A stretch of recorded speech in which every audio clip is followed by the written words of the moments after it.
Mass Movement in the spotlight. All right, tonight we are so lucky to be joined by Carly Rae Jepsen. How are you? I'm doing really well. How are you? I'm great because you're hanging out with us today. Yes, it's a lot of fun.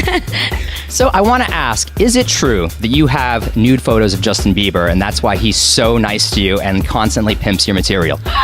Oh, you're hilarious. Who told you? No, of course not. Actually, I have no idea where I got his support from. He just was home for Christmas, heard the song, and tweeted about it. And a month later, I'm signed to his label and on the road. I'd never met him before that. It was kind of like a fairy tale, actually. That is really cool that it happened around Christmas. That's a nice present. It was probably the best Christmas present I've ever had. So up in Canada, you've been working at this for quite a while as a songwriter. What's it like doing that for so long and then literally in a month, the rest of the world knows who you are? It's pretty insane. I mean, the pace of it's so fast that there hasn't been a ton of time to kind of sit back and really process it all, which is probably a good thing because I'm sure if I really did let it all sink in, I would just have like a nice little like screaming fit for a while. But instead, it's just kind of, there's a lot of work to do and I kind of put all that energy back into just working hard to deserve this. Well, Call Me Maybe, amazing song, such an infectious hook.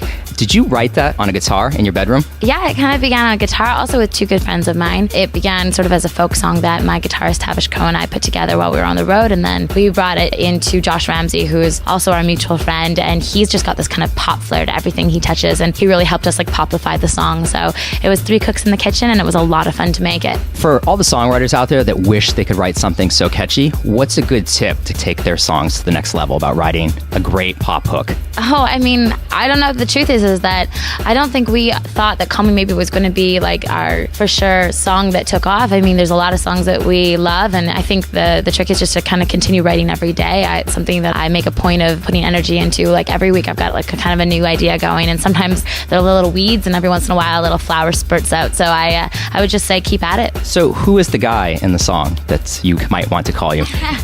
Well, the line "Before you came into my life, I miss you so bad" was written towards the guy that I'm seeing right now. And it was just, I mean, it doesn't make too much sense if you take it literally, but the idea is that, you know, before I met him, I felt like something was kind of missing. And then he waltzed into my life and I just sort of felt like, oh, you were the missing piece. I was waiting for you. Well, before he waltzed into your life, I'm sure there was a ton of guys that tried to get your number. What are some really bad pickup lines you've heard over the years to try to get your attention?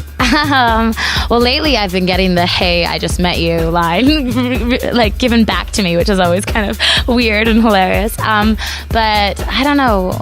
One time a guy at the radio station said, "Do you believe in love at first sight?" And I said, "I don't know why." And he's like, "Because if not, I'll walk by again."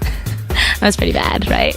It's really bad. It was terrible. But it was funny. It was kind of hilarious. So did you give him your number? No, I'm seeing somebody. So no, I did not give him my number.